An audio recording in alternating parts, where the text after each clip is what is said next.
Poate eviți să zâmbești în fotografii. Poate alegi mâncarea în funcție de ceea ce poți mesteca, nu de ceea ce îți place. Sau poate proteza mobilă îți provoacă disconfort atunci când vorbești și mănânci. Dantura fixă pe implanturi poate reda stabilitatea de care ai nevoie pentru a zâmbi, a vorbi și a mânca din nou cu mai multă încredere. Lucrarea este fixată pe implanturi și nu trebuie scoasă zilnic, precum o proteză mobilă.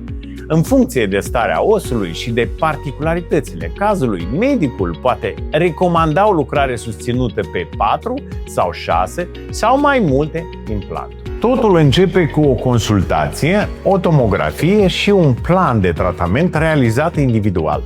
Nu este vorba doar despre dinți fixi, este vorba despre confortul de a te bucura din nou de viața de zi cu zi. Programează o consultație la Nobel Dent și află ce soluție este potrivită pentru tine.